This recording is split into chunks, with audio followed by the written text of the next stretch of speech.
নমস্কার বন্ধুরা, আমার জগা খিচুড়িতে তোমাদের সবাইকে স্বাগত জানাই। বন্ধুরা, ভিডিও শুরুতেই আমি তোমাদেরকে বেশ কয়েকটা কথা বলে নিতে চাই। তো কথাটা হলো, গত সোমবার দিনকে আমি কোনো ভিডিও দিতে পারিনি থেকে বলা ভালো, ভিডিও দিইনি। বেশ কয়েক মাস হয়ে গেল আমি এই চ্যানেলটি খুলেছি এবং এই চ্যানেলটির থেকে তোমাদের সঙ্গে অনেক রকমের রেসিপি শেয়ার করেছি।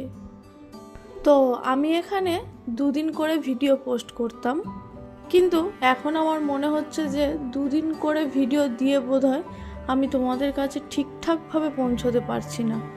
তাই জন্য আজকে থেকে আমি ঠিক করেছি যে ধরা বাঁধাভাবে সোমবার বা বৃহস্পতিবার করে কোনো ভিডিও পোস্ট করব না। চেষ্টা করব যাতে তোমাদের কাছে একটু বেশি করে পৌঁছতে পারি।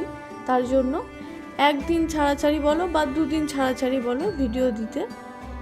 এতে করে আমার মনে হয় আমি বোধহয় একটু তোমাদের কাছে বেশি পৌঁছতে পারবো। আর হ্যাঁ, আরেকটা কথা, এখন থেকে ভিডিওটা একটু চেঞ্জ করার চেষ্টা করেছি যাতে তোমাদের আরও একটু অন্যরকম মনে হয়। তো সেটা হলো, আজ থেকে কোনো একটা পার্টিকুলার রান্নার রেসিপি নয়, মানে আমার বাড়িতে যে রান্নাবান্নাগুলো আমি লাঞ্চে বলো, ডিনারে বলো, ব্রেকফাস্টে বলো বানিয়ে থাকি, সেইভাবে আমি তোমাদের সঙ্গে সেগুলো শেয়ার করার চেষ্টা করব।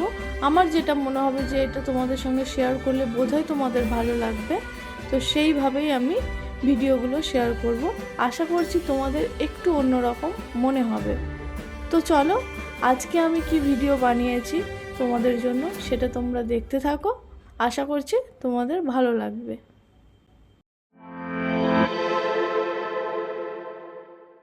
তো বন্ধুরা, আজ আমি তোমাদের সঙ্গে ব্রেকফাস্টে কী বানিয়েছিলাম সেইটাই শেয়ার করব, আর তার সাথে সাথে এটাও শেয়ার করব আমার বরের লাঞ্চ বক্সে কী দিয়েছিলাম।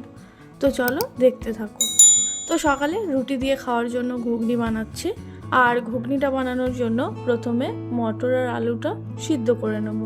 সেই জন্য দেখো একটা প্রেসার কুকার নিয়ে নিলাম। এবার প্রেসার কুকারের মধ্যে মটর আর আলুটা দিয়ে দেব। তোমরা চাইলে ঘুগনি বানানোর সময় আলুটা সিদ্ধ না করে ভেজেও নিতে পারো, কিন্তু আমার সিদ্ধ আলুটাই বেশি ভালো লাগে।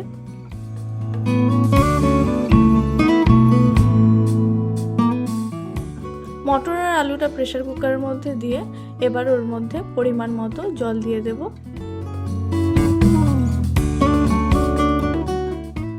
তার সাথে দেব পরিমাণ মতো লবণ।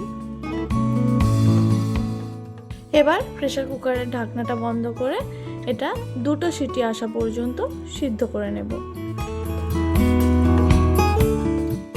তো যতক্ষণ মটর আর আলুটা সিদ্ধ হচ্ছে, তার মধ্যে আমি এই পাশে একটা কড়াই চাপিয়ে দিয়েছি।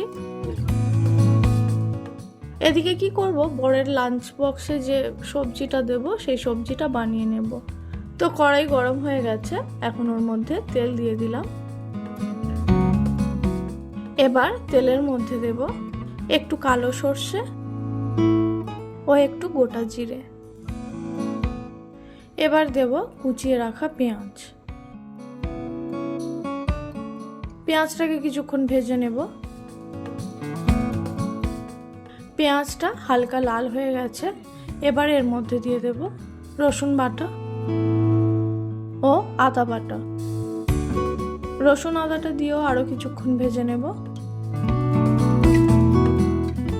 সব কিছু ভালোভাবে ভাজা হয়ে গেছে, এখন এর মধ্যে দেব কেটে নেওয়া বটবটি। বটবটিটা দিয়ে রসুন আদা পেঁয়াজের সঙ্গে কিছুক্ষণ নাড়িয়ে চাড়িয়ে নেব।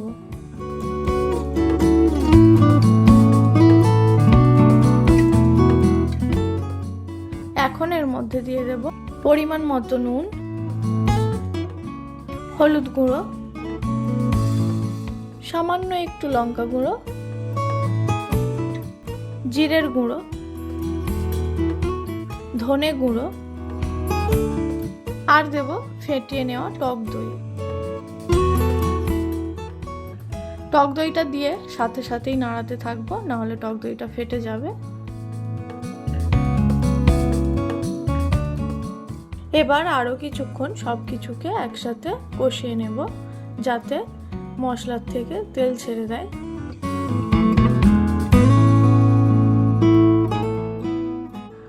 দেখো সব কিছু সুন্দরভাবে কষানো হয়ে গেছে। এবার এর মধ্যে সামান্য একটু জল দিয়ে দেব। জলটা দিয়ে ভালোভাবে মিশিয়ে নিয়ে ওর মধ্যে দিয়ে দেব অল্প একটু চিনি।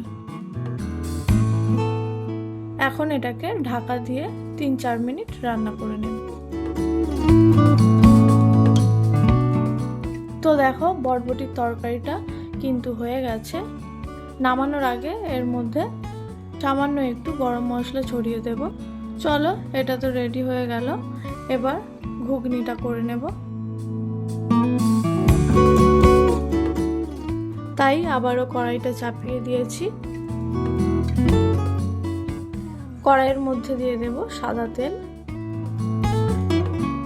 তেল গরম হলে দেব একটা তেজপাতা আর কুচিয়ে রাখা পেঁয়াজ। পেঁয়াজটাকে এবার ভালোভাবে ভেজে নেব। পেঁয়াজটা বেশ লাল লাল করে ভাজা হয়ে গেছে। এবার এর মধ্যে দেব রসুন বাটা ও আদা বাটা। রসুন বাটা ও আদা বাটাটা দিয়ে আরো কিছুক্ষণ ভাজতে হবে। তো রসুন আর আদাটাও ভালোভাবে ভাজা হয়ে গেছে। দেখো এটা একটু তলায় লাগছিল, তাই জন্য এর মধ্যে একটু জলও দিয়ে দিলাম। এবার এর মধ্যে দেব পরিমাণ মতো নুন,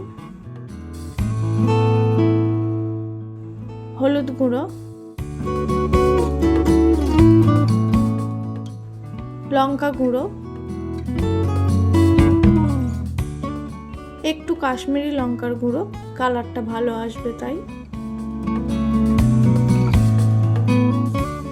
ব্যাস, আর কোনো মশলা দেব না। এইগুলোকেই এবার ভালোভাবে একটু কষিয়ে নেব।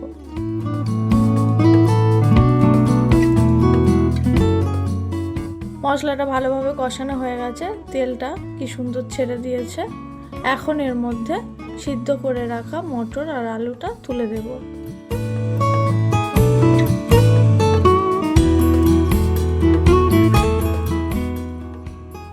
এবার মটর আলু একসাথে ভালোভাবে মশলাটার সাথে কষিয়ে নেব।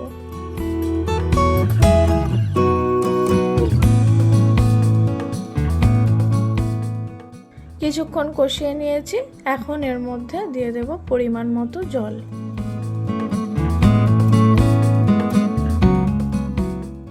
তো ঘুগনিটাও ফুটতে থাক, তার মধ্যে পাশে আমি রুটিগুলোকে বানিয়ে ফেলি।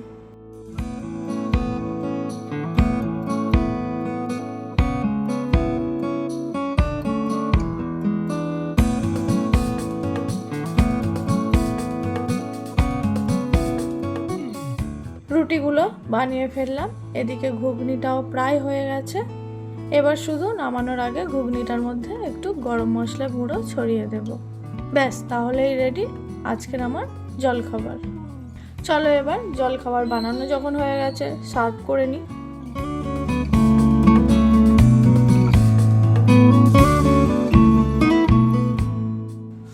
প্রথমে বরের টিফিন বক্সটা গুছিয়ে ফেলবো। টিফিন বক্সের মধ্যে 3টে রুটি দিয়ে দিলাম, আর তার সাথে যে সবজিটা বানিয়েছিলাম সেই সবজিটাও আগে থেকে নিয়ে নিয়েছি। চলো, টিফিন বক্স তো গোছানো হয়ে গেল।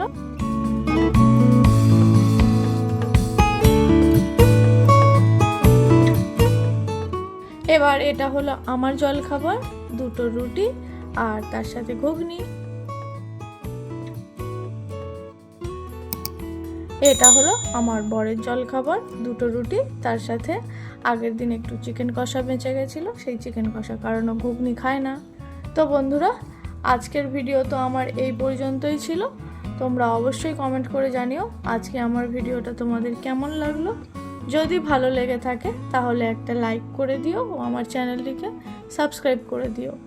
আজ এই পর্যন্তই রাখলাম, দেখা হচ্ছে পরের ভিডিওতে। ততক্ষণের জন্য টাটা।